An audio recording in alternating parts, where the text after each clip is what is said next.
Now at 6 on Connecticut's news station, a man could spend the rest of his life behind bars after a jury found him guilty of murder in one shoreline community. A Connecticut man is put into a coma after being bitten by a snake. What you need to know if you encounter one. And Connecticut leaders visiting a summer enrichment program. We will explain why. All local, all morning. This is Fox 61, Connecticut's news station.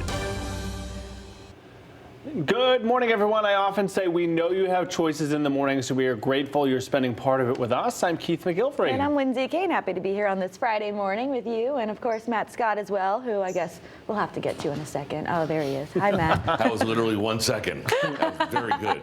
Very good, Lindsay Good Kane. morning. Hi. Good morning. I wish I had better news for you, but the heat and humidity is still a big factor in a forecast, so we're going to keep the weather impact alert going.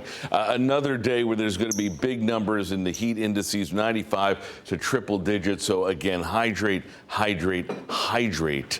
Lots of AC, and if you are spending time outside, lots of breaks, lots of sunscreen, and lots of shade. This heat advisory has been extended. Goes through tomorrow now as we keep the heat keeping on in through the weekend. Watching some fog, we've seen not a lot of visibility issues at this point, but we're focusing on the Frog River Bridge up over at Willimantic, where the visibility is down compared to the rest of the board. But that's it for issues. A couple of thunderstorms off to the west certainly look like they're going to beeline for us here in the state. I don't think they're going to hold together, but if they do, Litchfield County, you may get a quick sprinkle early in the midday. 73 in Hartford, 74 New Haven, 72 in Groton. Here are your dew points if you really want to see them.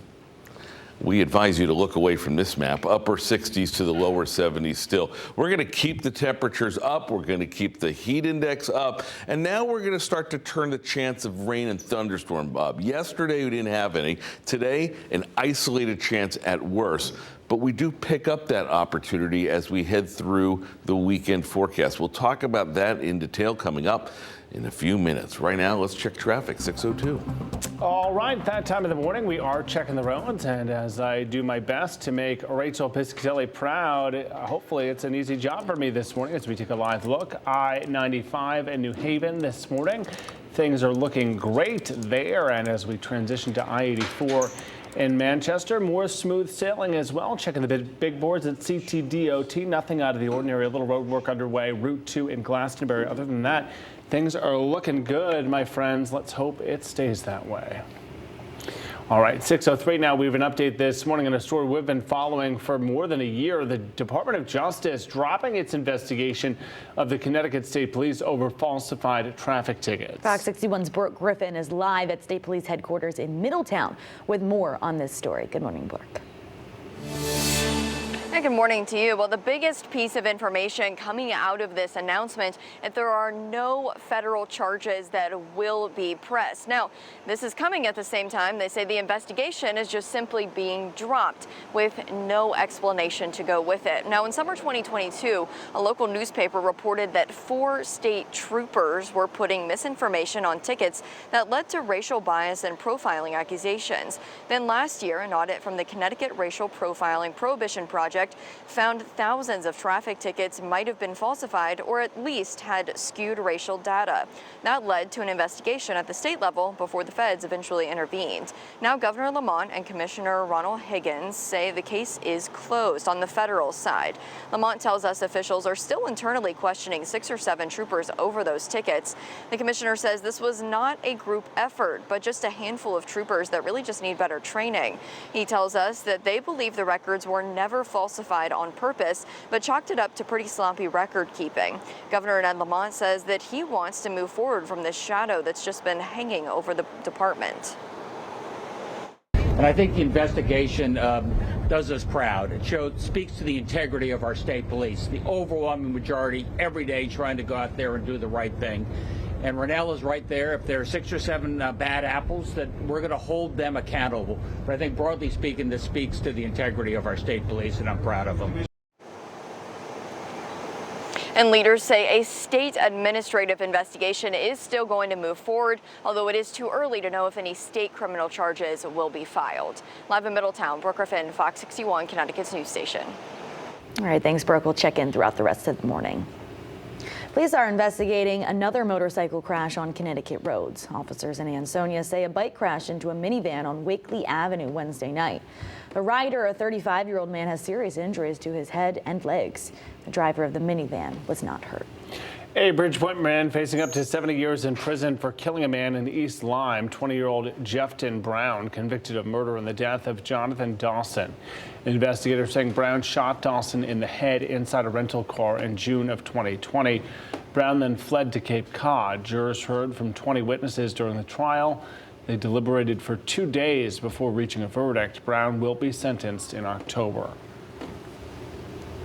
A member of the Hartford street gang will spend 36 years behind bars for killing a man 11 years ago. 33-year-old Antwain Williams Bay, convicted of murder and the death of 21-year-old Valentin Santos in August of 2013. His time in prison will be followed by 5 years of supervised release. He has been detained since 2017. Happening today, lawmakers will award $500,000 to Mothers United Against Violence. Senator Chris Murphy and Richard Blumenthal and Congressman John Larson say the money will help the group in its effort to support victims of gun violence. They will share more details at 10 o'clock this morning in front of the Albany Branch Library in Hartford. A Torrington man lucky to be alive after being brought out of a medically induced coma. Yeah, he rushed himself to the hospital after being bitten by a rare timber rattlesnake. Okay, so let's walk you through this. This video shows the species in question. 45-year-old Joseph Ricardella is self-described as an animal lover. He was bit when he tried to pick up the snake to move it out of the road on Sunday. This happened somewhere between upstate New York and his home in Torrington.